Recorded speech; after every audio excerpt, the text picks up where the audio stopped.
the Honorable Prime Minister, and then we'll call Sharad Rao ji. आदरणीय सभापति जी, आज इस सदन की शोभा बढ़ाने वाले, सदन में जीवंतता लाने वाले और सदन के माध्यम से जनसेवा में रत ऐसे चार हमारे साथी, उनका कार्यकाल पूर्ण होने के कारण नए कार्य की ओर कदम रख रहे हैं। श्रीमान गुलाम नबी आज़ाद जी, श्रीमान शमशेर सिंह जी, मीर मोहम्मद फैयाज जी, नाजिर अहमद जी, मैं आप चारों महानुभावों को इस सदन की शोभा बढ़ाने के लिए, आपके अनुभव का, आपके ज्ञान का सदन को और देश को लाभ देने के लिए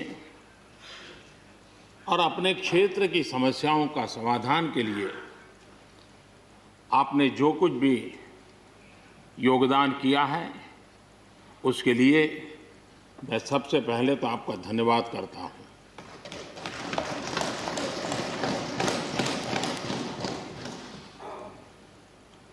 मीर मोहम्मद जी और नाजिर अहमद जी, ये दोनों ऐसे साथी, सदन में शायद उनकी तरफ बहुत कम लोगों का ध्यान गया होगा, लेकिन कोई भी सत्र ऐसा नहीं होगा कि जिनके साथ मुझे मेरी चैम्बर में बैठ कर के अलग अलग विषयों पर सुनने का, समझने का मौका न मिला। इवन कश्मीर की भी बारीकियां जब उनके साथ बैठता था, कभी कभी तो वो परिवार के साथ भी आते थे, इतने अनेक पहलू मेरे सामने रखते थे, वो मेरे लिए भी बड़ा एनलाइटनिंग रहता था। तो मैं हमारे इन दोनों साथियों का, जो मेरे साथ व्यक्तिगत रूप से नाता रहा और जो जानकारियां मुझे वो मिलती थी, मैं उसके लिए उनका हृदय से आभार भी व्यक्त करता हूं। और मुझे विश्वास है कि उनका कमिटमेंट और उनकी क्षमता, ये दोनों देश के लिए और विशेष करके जम्मू कश्मीर के लिए काम आएगी। देश की एकता, देश के सुख शांति वैभव को बढ़ाने में काम आएगी, जब मुझे पूरा विश्वास है। हमारे एक साथी शमशेर सिंह जी, अब तो याद भी नहीं रहा कितने सालों से मैं उनके साथ काम करता रहा हूं, क्योंकि मैं संगठन की दुनिया में का इंसान रहा, इसी क्षेत्र में मैं काम करता था। कई वर्षों तक जम्मू कश्मीर में भी काम करने का मौका मिला। तो मेरे साथी कार्यकर्ता के रूप में कभी एक स्कूटर पर ट्रैवल करने का मौका मिलता था। बहुत छोटी आयु में जो इमरजेंसी में जेल में गए, उसमें शमशेर सिंह जी थे। और इस सदन में शमशेर सिंह जी की उपस्थिति 96% है। ये अपने आप में, यानी जो दायित्व जनता ने उनको दिया, उसको बिल्कुल 100% निभाने का प्रयास। मृदुभाषी हैं, सरल है, और मुझे विश्वास है कि जम्मू कश्मीर से रिटायर्ड होने वाले चारे आदरणीय सदस्यों के लिए उनके जीवन का यह कार्यकाल सबसे उत्तम कार्यकाल है, क्योंकि इतिहास ने एक नई करवट बदली है और जिसके वो साक्षी बने हैं, सहयात्री बने हैं। ये उनके जीवन की बहुत बड़ी घटना है। श्रीमान गुलाम नबी जी, मुझे चिंता इस बात की है कि गुलाम नबी जी के बाद इस पद को जो संभालेंगे, उनको गुलाम नबी जी से मैच करने में बहुत दिक्कत पड़ेगी।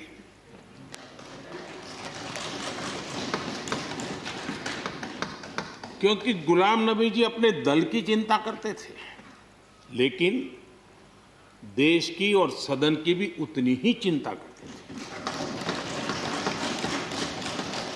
ये छोटी बात नहीं है जी, ये बहुत बड़ी बात है जी।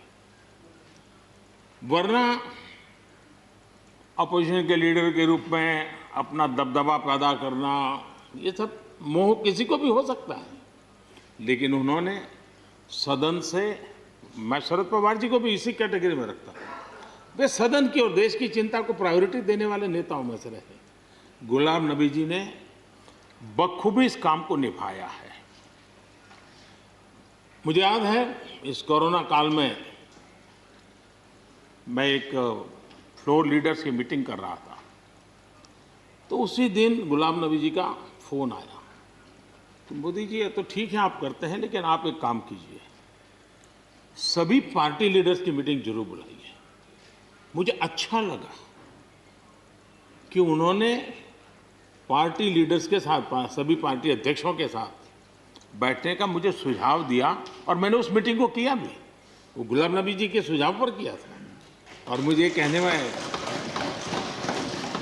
यानी इस प्रकार का संपर्क, और उसका मूल कारण है कि उनको दोनों तरफ का अनुभव रहा है, सत्ता दल का भी और विपक्ष का। 28 साल कार्यकाल, ये अपने आप में बहुत बड़ी बात होती है जी। बहुत साल पहले की बात है, शायद अटल जी की सरकार होगी, मुझे याद नहीं रहा। मैं यहाँ सदन में किसी काम से आया था, मैं तो तब राजनीति में नहीं था, ये इलेक्टोरल पॉलिटिक्स में नहीं था, मैं संगठन का काम करता था।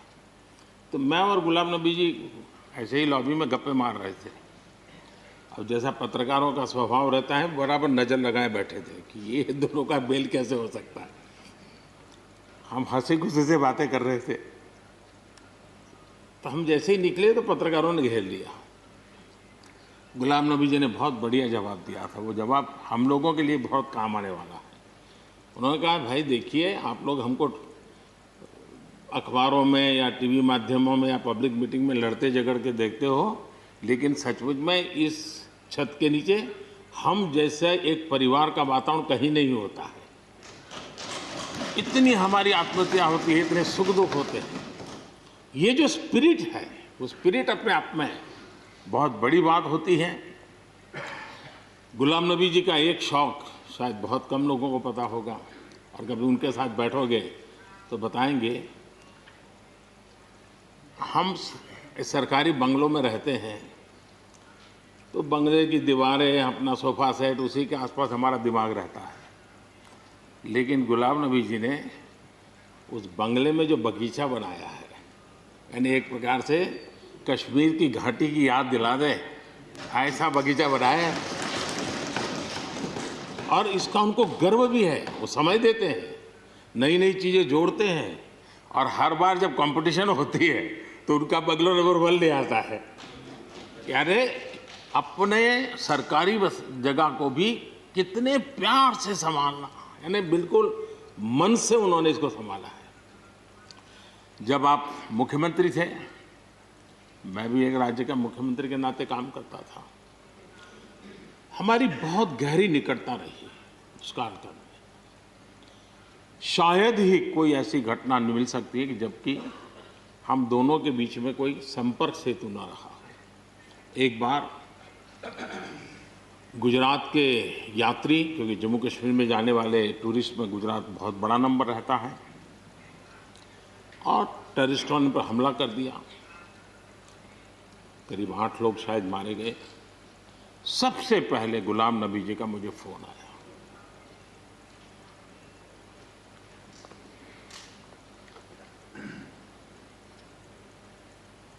और वो फोन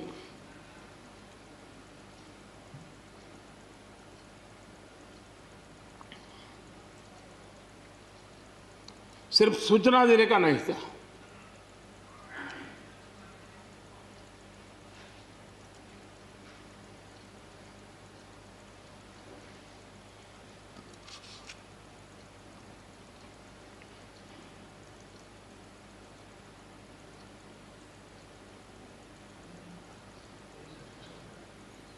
उनके आंसू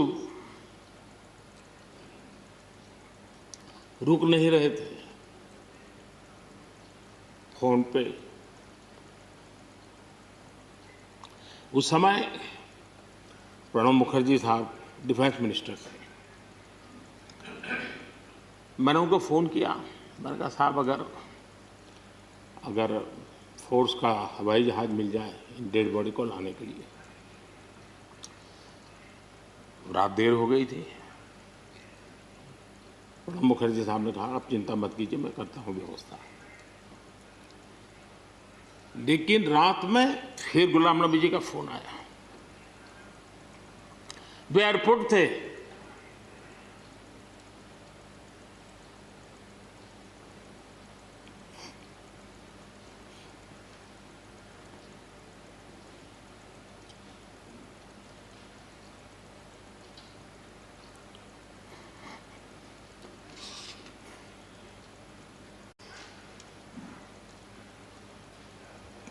एयरपोर्ट से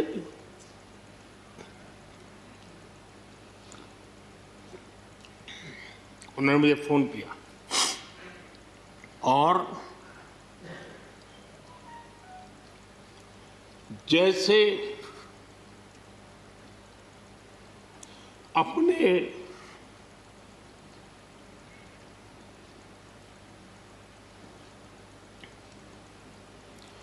परिवार के सदस्य की चिंता करें,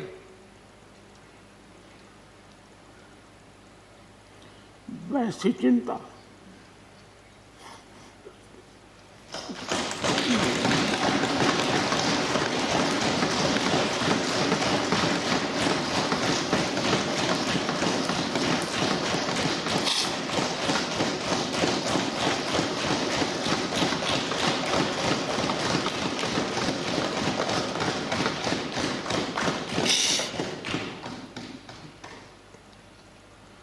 पद, सत्ता जीवन में आती रहती है, लेकिन उसे कैसे पचाना,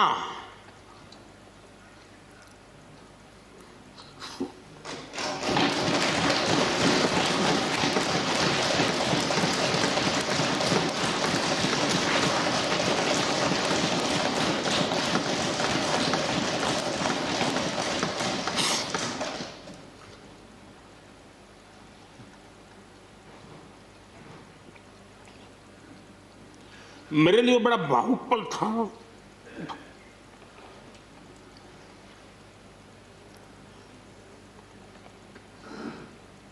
दूसरे दिन सुबह फोन आया कि मोदी जी सब लोग पहुंच गए।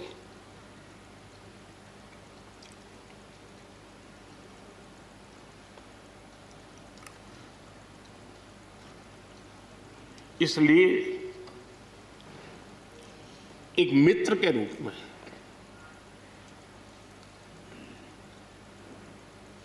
गुलाम नबी जी को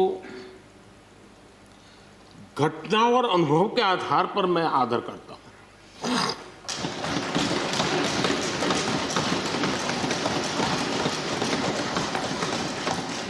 और मुझे पूरा विश्वास है कि उनकी सौम्यता, उनकी नम्रता, इस देश के लिए कुछ कर गुजरने की उनकी कामना, वो कभी उनको चैन से बैठने नहीं देगी। और मुझे विश्वास है कि जो भी दायित्व जहां भी वो संभालेंगे, वे जरूर वैल्यू एडिशन करेंगे, कंट्रीब्यूशन करेंगे और देश उनसे लाभान्वित होगा। ये सब मेरा पक्का विश्वास है। मैं फिर एक बार उनकी सेवाओं के लिए आदरपूर्वक धन्यवाद करता हूं और व्यक्तिगत रूप से भी मेरा उनसे आग्रह रहेगा कि मन से मत मानो कि अब आप इस सदन में नहीं हो। आप के लिए मेरे द्वार हमेशा खुले, इन चारों माननीय सदस्यों के लिए खुले हैं। आपके विचार, आपके सुझाव, क्योंकि देश में सब बहुत जरूरी होता है। ये अनुभव बहुत काम आता है, मुझे मिलता रहेगा, ये अपेक्षा मैं रखता ही रहूँगा। आपको मैं निवृत्त होने नहीं दूंगा। फिर एक बार बहुत शुभकामनाएं, धन्यवाद।